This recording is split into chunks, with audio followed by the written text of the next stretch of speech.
Hello hi नमस्कार, स्वागत है आप सबका जीएस एकेडमी हिमाचल के यूट्यूब चैनल में। स्टूडेंट्स, तो हिंदी साहित्य में आज हम करेंगे राजभाषा। ओके, तो राजभाषा आज का हमारा जो है विषय रहने वाला है। तो सबसे पहले देख लेते हैं कि राजभाषा क्या होती है। ठीक है, तो राजभाषा से तात्पर्य है वह भाषा जो सरकारी कामकाज के लिए कार्यालय में प्रयोग की जाती है। ठीक है, संसद में, विधानसभा, विधानमंडलों में जो भाषा प्रयोग की जाती है वो क्या होती है? राजभाषा होती है। ठीक है, अब जो राजभाषा है, राजभाषा के लिए एक आयोग का गठन किया गया था 1955 में, जिसका नाम है राजभाषा आयोग। ओके, तो राष्ट्रपति की अध्यक्षता में ये आयोग जो है स्थापित किया गया था राष्ट्रपति की अनुमति से। अब देखिए, जो राजभाषा आयोग आया था, इसमें जो नाम आता है वो आता है, प्रमुख नाम ये आप लोगों को पता होना चाहिए, गंगाधर खेर। ठीक है, राष्ट्रपति की इसमें जो है स्वीकृति थी और गंगाधर खेर जो है इस राजभाषा आयोग के अध्यक्ष थे। ठीक है, ओके, चलिए आज का हमारा टॉपिक स्टार्ट करते हैं। स्टूडेंट, तो अभी आप लोगों ने चैनल को सब्सक्राइब नहीं किया तो चैनल को सब्सक्राइब कर ले। सबसे पहले तो हमारी जो क्लासेज है PhD Hindi LT net set KVS के लिए बहुत ही इंपोर्टेंट क्लासेज है। ओके, चलिए, तो आज का विषय है राजभाषा। अब राजभाषा में आज हम लोग करेंगे, देखिए, राजभाषा। तो राजभाषा से संबंधित जो भी अनुच्छेद है, भाग 17 में कौन कौन से अनुच्छेद है, 343 से लेकर 351 तक जो अनुच्छेद आएंगे। ठीक है, तो राजभाषा मैंने आप लोगों को समझा दी, तो आप लोगों ने लिख भी लेना है राजभाषा क्या होता है। ठीक है, तो राजभाषा आयोग, राजभाषा आयोग, जो राजभाषा आयोग है 1955 में इसकी स्थापना हुई थी। ठीक है, तो इसके अध्यक्ष पूछा जाता है एग्जाम में बहुत बार, तो गंगाधर खेर थे। ठीक है, गंगाधर खेर अध्यक्ष, गंगाधर खेर क्या थे? इसके अध्यक्ष थे राजभाषा आयोग के। ठीक है, ओके, अच्छा, एक राष्ट्रभाषा होती है। राष्ट्रभाषा क्या होती है? तो राष्ट्रभाषा वह भाषा होती है जो किसी राष्ट्र में लोगों द्वारा, अधिक संख्या में लोगों द्वारा बोली जाती है। ठीक है, तो वो जो राष्ट्रभाषा होती है, राष्ट्रभाषा का जो संबंध है वहां के लोगों के सांस्कृतिक व भावात्मक रूप से जुड़ाव से होता है, वो होती है राष्ट्रभाषा। ठीक है, तो राष्ट्रभाषा और राजभाषा में अंतर है। तो हिंदी हमारी राजभाषा है। ठीक है, तो हिंदी को जो राजभाषा है, राजभाषा का दर्जा कब दिया गया था? अब देखिए, हिंदी को राजभाषा का दर्जा, हिंदी को अपनाया गया था और देवनागरी लिपि को 14 सितंबर 1949 को हिंदी को राजभाषा के रूप में अपनाया गया था। ठीक है, तभी हिंदी जो है 14 सितंबर को हिंदी दिवस भी मनाया जाता है। ठीक है, परंतु जो प्रथम हिंदी दिवस है वो 1953 में हुआ था। 1953 में प्रथम हिंदी दिवस मनाया गया था। ठीक है, ओके, चलिए अब नेक्स्ट चलते हैं इसमें कि जो राजभाषा, अच्छा, राजभाषा मैंने बता दी, राष्ट्रभाषा बता दी, एक होती है संपर्क भाषा। तो संपर्क भाषा क्या होती है? तो संपर्क भाषा देखिए, जैसे कि हिमाचल है, हिमाचल में हिंदी चलती है। ठीक है, और जैसे कि हम चले जाएंगे जैसे दक्षिण में, ठीक है, दक्षिण के जो भारत में जो दक्षिण कह रही है वहां पर अंग्रेजी चलती है। जैसे भारत ने गोवा के साथ संपर्क करना होगा, केरल के साथ संपर्क करना होगा, तो उन्हें जो है इंग्लिश को जो है संपर्क भाषा, मतलब इंग्लिश को अपनाना होगा दोनों को। ठीक है, मतलब दोनों राज्य की सहमति है, इंग्लिश अपनानी है कि हिंदी अपनानी है। ठीक है, तो दो राज्य जिनकी मतलब अपनी अपनी भाषाएं अलग है, तो संपर्क भाषा वह भाषा होगी जो दोनों राज्यों द्वारा अपनाई जाएगी। दोनों राज्य की सहमति से एक दूसरे के साथ जब वो संपर्क करेंगे तो वो संपर्क भाषा हो जाएगी। ठीक है,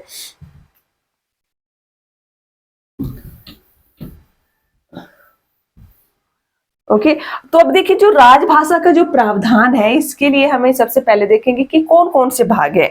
तो राजभाषा से संबंधित जो भाग है, भाग 5 है, भाग 6 है, भाग 17, मेन इसमें आता है भाग 17। ठीक है, भाग 17 के अतिरिक्त इसमें कुछ अनुच्छेद है, जैसे कि अनुच्छेद 120 है, अनुच्छेद 210 है। ठीक है, अनुच्छेद 120 में देखिए क्या वर्णन किया गया है। तो अनुच्छेद 120 में वर्णन किया गया है कि संसद की भाषा संसद की भाषा, ठीक है। संसद में विधानसभा है, ठीक है, सॉरी संसद में जैसे जो भी सदन है, राज्यसभा है, लोकसभा है, उसी तरह उनकी जो भाषा होगी उसके बारे में इसमें बताया गया है कि यदि कोई व्यक्ति संसद में ऐसा है जो हिंदी या अंग्रेजी में अपने विचार प्रस्तुत नहीं कर पा रहा है, ठीक है, तो उससे क्या है, अपनी मातृभाषा में क्या है, विचार प्रकट करने की अनुमति है, ठीक है। ये पॉइंट मैं ऐसे बता रही हूँ, लिख लेना आप लोग साथ में। तो ये है संसद की भाषा से संबंधित। और अनुच्छेद 210 का जो संबंध है राज्य की विधानसभा से है, ठीक है। राज्य विधानसभा, राज्य विधानसभा की भाषा, इसमें भी वही है कि राज्य विधानसभा में यदि कोई व्यक्ति है जो हिंदी या अंग्रेजी में विचार व्यक्त नहीं कर पा रहा है, तो उसे अनुमति दी जा सकती है कि वो मातृभाषा में अपने विचार प्रकट करें। ओके, बस सिमिलर से है, दोनों अनुच्छेद याद रखने। देखिए 120 अनुच्छेद है, तो इसका 210 बना दो, 2 आगे ले आओ, 120 हो जाएगा। तो 120 और 210 अनुच्छेद याद रखने हैं। इसके अलावा अब हम करेंगे भाग 17 में जो अनुच्छेद है, ठीक है।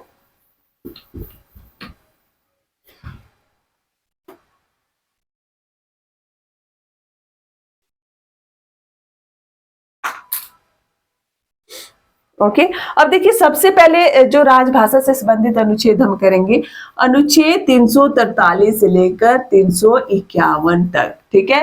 तो सबसे पहले देखेंगे अनुच्छेद 343 में क्या कहा गया है।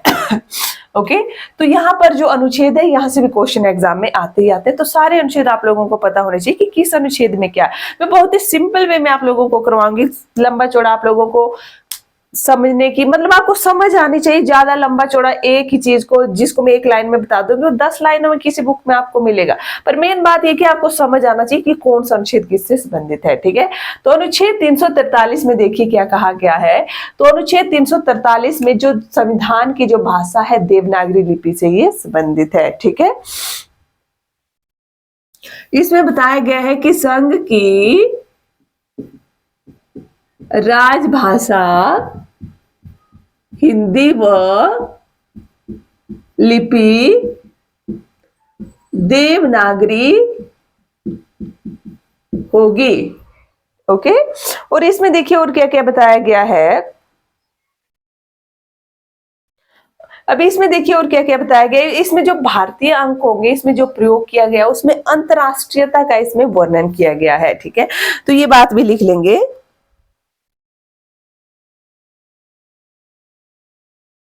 शासकीय प्रयोग के लिए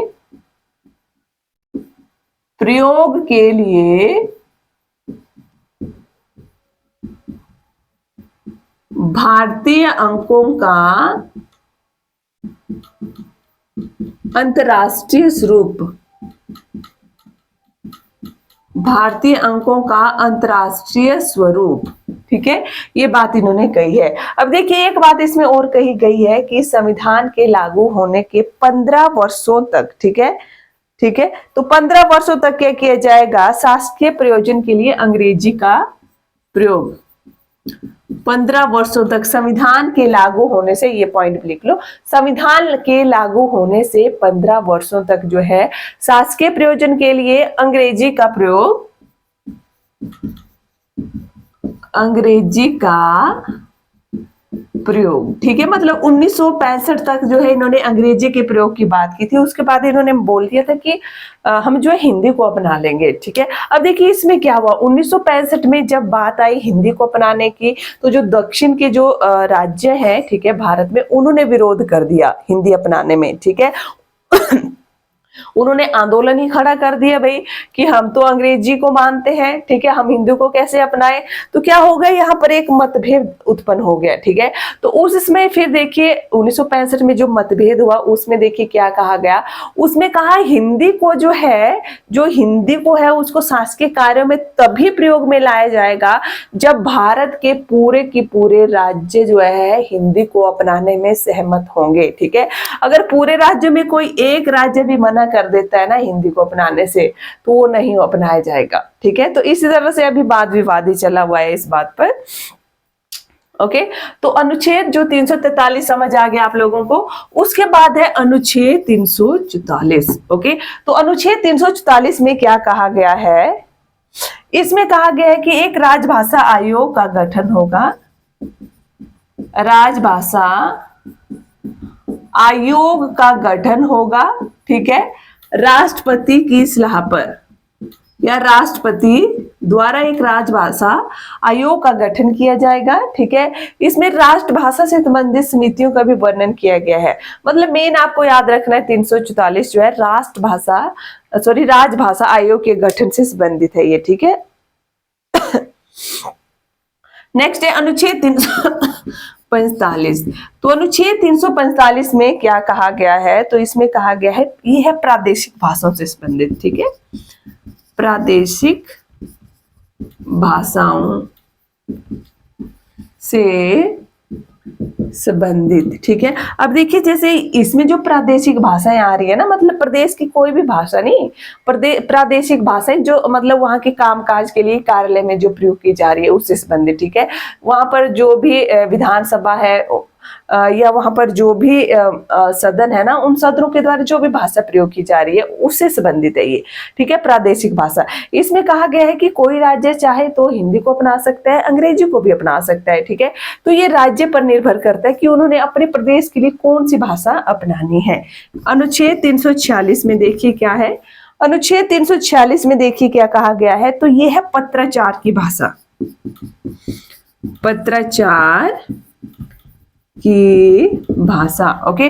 अब जैसे एक राज्य को दूसरे राज्य से बात करनी होगी ना, तो फोन पे या मैसेज पे बात नहीं करेंगे, पत्राचार द्वारा भाषा होती है, ठीक है। अब पत्राचार में हिंदी का प्रयोग होगा, इंग्लिश का प्रयोग होगा, तो ये भी राज्य पर डिपेंड करता है कि उन्होंने पत्राचार के लिए कौन सी भाषा अपनानी है।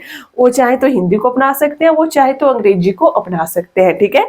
तो 346 किससे संबंधित है, पत्राचार की भाषा से संबंधित है।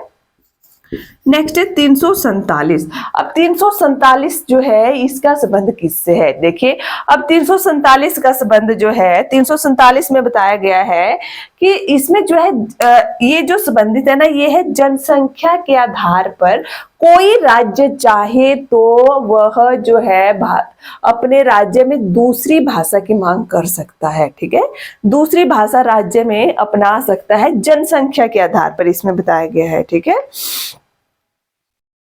तो जनसंख्या के आधार पर मतलब एक से अधिक राजभाषा का इसमें प्रावधान किया गया है, ओके। जनसंख्या के आधार पर एक से अधिक राजभाषा का प्रावधान, ठीक है। अगर मान लो किसी राज्य को लग रहा है कि मान लो कि जैसे उत्तर प्रदेश है, ठीक है, उत्तर प्रदेश में हिंदी है, उन्होंने हिंदी के अतिरिक्त दूसरी जो राजभाषा है उर्दू को अपनाया हुआ है, ठीक है।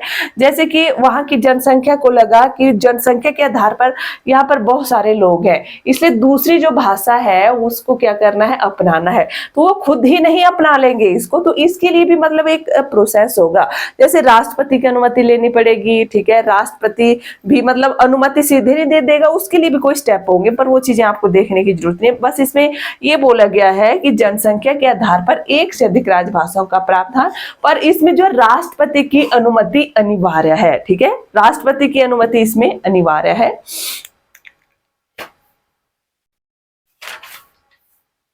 नेक्स्ट है अनुच्छेद 348। तो अनुच्छेद 348 में क्या कहा गया है, अब देखिए जो भी न्यायालय की भाषा होगी, ठीक है, उच्चतम न्यायालय की भाषा जो है वो उसमें जो भी कार्यवाही की जाएगी वो अंग्रेजी में ही होगी, ठीक है।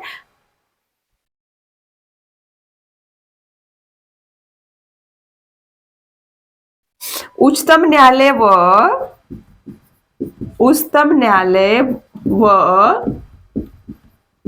उच्च न्यायालय की कार्यवाही किसमें होगी, अंग्रेजी में होगी भाई, ठीक है। इसमें ये याद रखना अनुच्छेद 348 में है, ठीक है। अनुच्छेद 348 के बाद आ जाइए 349 में क्या बताया गया है,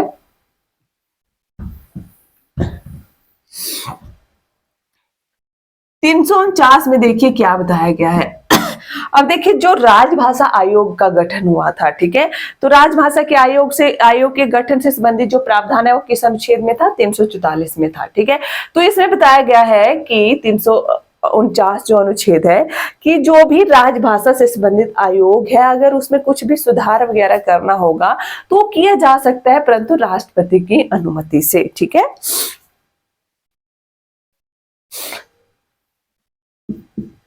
राजभाषा